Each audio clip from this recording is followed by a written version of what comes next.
LeiLani, CEO of Learning Council News Media Research.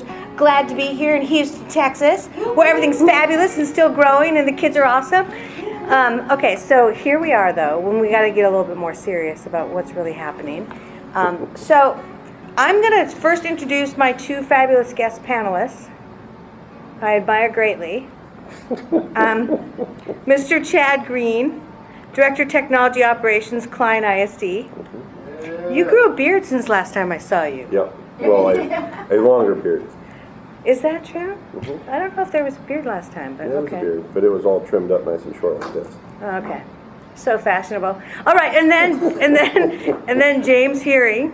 Did I say Herwig? Mm-hmm. Digital learning coach, Tomball ISD. That's correct. Cool. Good to have you. Thank you. So we got a lot of questions for you guys, but I'm going to kind of go easy and sort of be flexible about what we talk about, because you had a long day and wore out your brains on how many concepts we threw at you. But really, there's a lot of change. And we just heard from your superintendent, who's super enthusiastic. But you're not dealing with more constraint right now than what she was talking about, which is inflation, which we saw in our survey. Budget inflation is hitting everybody hard, but then they got other problems where they're losing all their kids and they're all going to homeschooling, and they just passed choice legislation, absenteeism, it's like a perfect storm out there, right? You don't have all that yet. Are you getting all your teachers?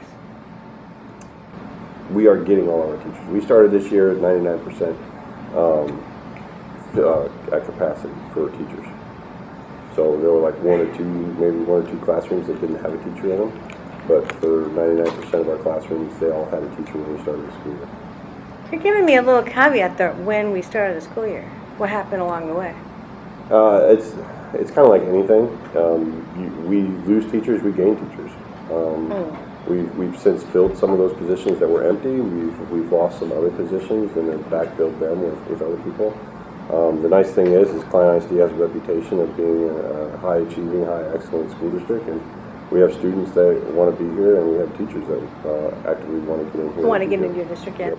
So you don't have almost no problems except for, oh yeah, you should pick this up when you're talking. Sorry. You don't have any problems except for inflation. So I'm gonna just say you're doing great, and I'm gonna come back to you with another question. How are you guys? James, what's happening for you in Tomball? It's very similar situation. We started the year with all the teachers we needed, and then the holiday break came and we lost a few, and so we're probably not at full capacity right now. But I don't think there's any plan to hire either. We're just going to ride out the rest of the year where we're at, but it's still probably almost full capacity with teachers. Yeah. Then we're in a fortunate situation where we're similar district where it's a pretty good district to get into, and it's pretty well respected, so we don't have the same struggles as some other districts with recruiting teachers. Yeah. So really the drivers for you right now are more like what's going on in trends at the programmatic and the method level, right? Like what's going on to make the classrooms more experiential, and the trades, bringing the more trades in and attracting the trade. Like your super was talking about more certifications and yada yada, all that stuff, right? Yeah, so we've had a really big focus on CTE the past couple years, and we're well behind Klein in those regards as far as the number of programs we offer and everything. We're also probably about a third of the size as a district. So that's been a real big focus lately, especially the trades. We don't quite offer the same in terms of the associate's degree at all of our schools. We have one specific, like college prep school. So things look a little different, but our focus has come on. Tomball has been a really quickly growing, like Klein, but more recently was a little farm town, and now all of a sudden it's basically part of Houston. So we're playing catch up, and we're running real hard to get there. This is fun times. We have another superintendent with here last time we were here. It was like, yeah, we're getting 50,000 new kids a day practically, and I was like, wow. All right, so you have other things on your plate and not as much pressure as we Learning Council see everywhere else in the country, Okay. Everywhere else in the country, it's like it's literally like Rome burning. Mhm. So,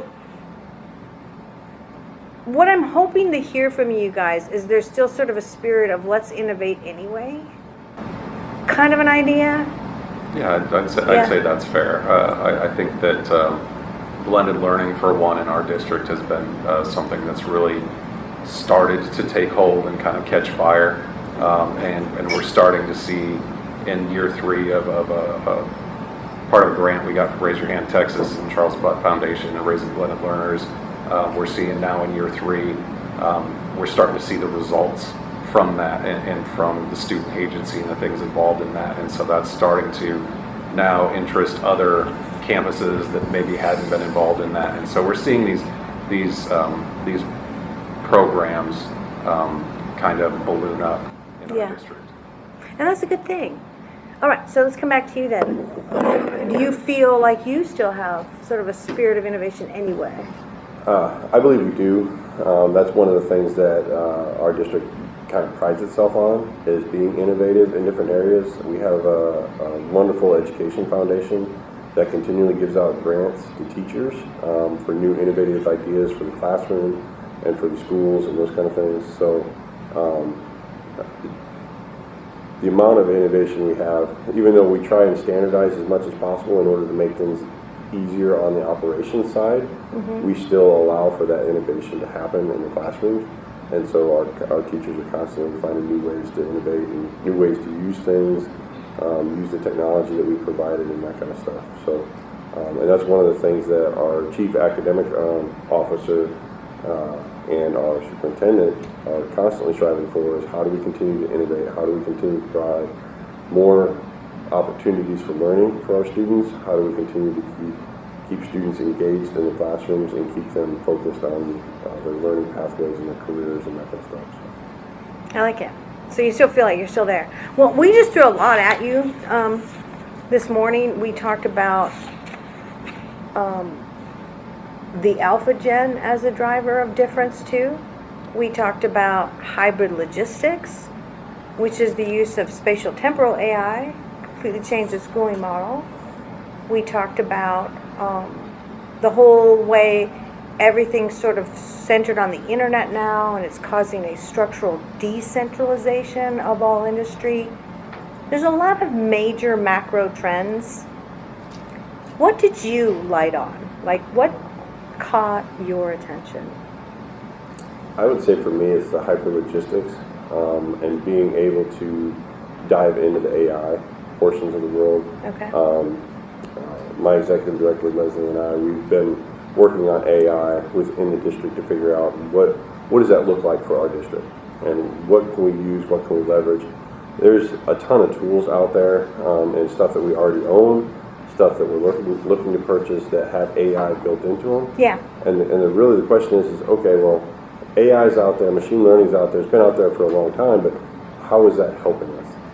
Yes. And being able to dive into that and really find out what is it that it's doing for us, or is it just a nice to have that says, oh yeah, we have this, but it's just shelfware and never gets used. So diving into that, figuring out how can we make things better for our teachers, how can we make things better for our students and enhance their learning opportunities and stuff. Yeah, and I feel like a lot of what everything's been done so far, even though like Mary from Cisco talked about earlier, like they've been in AI for a really long time and then told us how, surveillance AI and embedded Internet of Things, all those things. I think this new AI, like you're just saying, you're digging into it. It's generative AI. It's sort of a consumer bubble thing.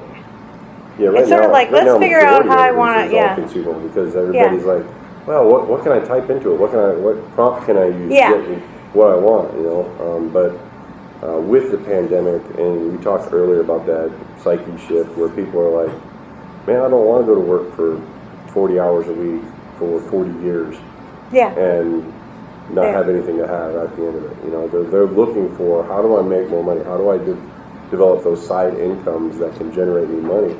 Many of them are turning to AI and using AI to help drive a business model or drive a profile page for Instagram or all these others that can actually help give them money. So I think the consumer side of it is really, really expanding really rapidly.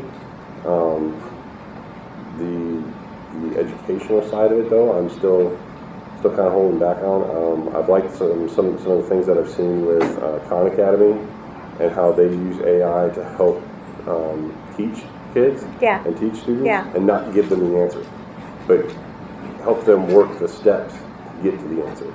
And I think that's really where AI is going to be powerful in the learning environment, is helping the kids along the way, not necessarily just giving them the answer. I agree with you on that. So you're still playing with that. How about you, James? Where are you at on this whole thing? So, we're trying to navigate through this as well. I've spent a lot of time, obviously in a different role. I've spent a lot of time working with teachers and helping them design and develop prompts and become better prompt writers in order to create things that they can use in their classroom or to save them time in the classroom, trying to help them become more efficient, because there are so many demands on teachers right now, and it is a tremendous tool if it's used ethically and responsibly. And that's the whole thing, is anytime I have a session or work with teachers, I spend the first 15 minutes talking about safeguards and making sure that you're not, putting any personally identifiable information in there or anything like that. But I do see it as a very powerful tool for teachers, and only now are we kind of starting to look at using it more in terms of generative AI anyway with students. And so we've been looking at some different providers and things like that claim to have artificial intelligence chatbots, generative AI, that teachers can put guardrails on and things like that. I'm a little bit skeptical, but I totally agree. It can be an absolutely wonderful tool to help learning. It can work as a tutor. It can provide feedback to students on the process of learning. I've even seen it help kind of coach students through that process in trying to promote their thinking and keep them going in a specific direction. So I do think that it will forever change what education looks like. It's just a matter of trying to figure out exactly what that looks like and how. Yeah, framing it and distributing it and channeling it into where it needs to be. But I do agree with both of you. Right now it's a consumer thing. But over here in the industry, and I think a couple of the sponsors in the room talked about this a little bit, is it's existed and has been permutating everything for a while, and it's not just generative. It's this spatial temporal thing, which changes how you use space and time, complete destructor of the whole groupness of the market. Then there's this embedded and surveillance AI and voice AI. Talks to you, you talk to it, right? It's almost becoming human. And I think when it all comes together, everything is different. Mm-hmm. And people are not thinking about where that all goes. They're not seeing that all come together and then where's the landing point, okay? I think that's the biggest challenge we have. And then what you just mentioned, so besides where it's going, is then what are we? What's human now, mm-hmm. right? So those are my two. That's my last question. So why don't you go first? So I think what you're getting at is that landing spot. What's that going to look like? So will we need people to do jobs?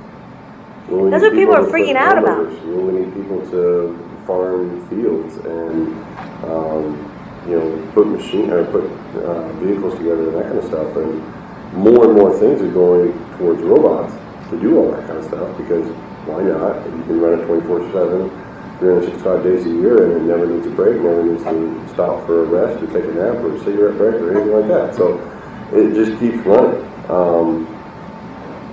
I could see a world like that. Then the question is what do humans do at that point?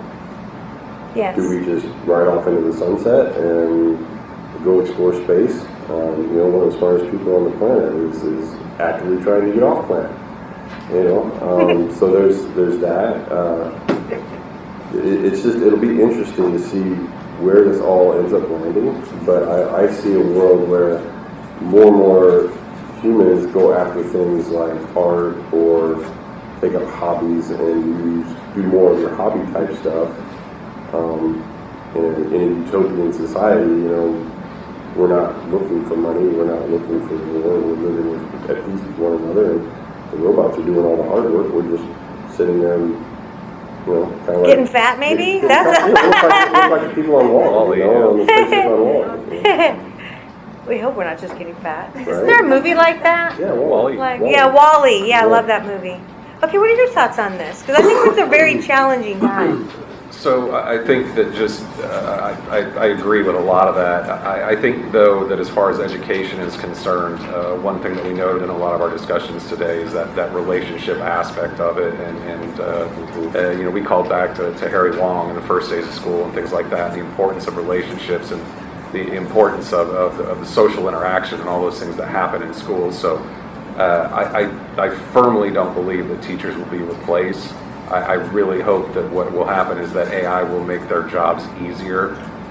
It will make student learning perhaps more impactful. You know, I read all of Catlin Tucker's stuff on blended learning because it's been such a focus for the past 8-10 years now, right? And it's always the time, the pace, the place, you know, all those things. And those now I feel like AI, it can create that for the teacher. It can provide those opportunities for the teacher to have more one-on-one time with the students to develop those relationships.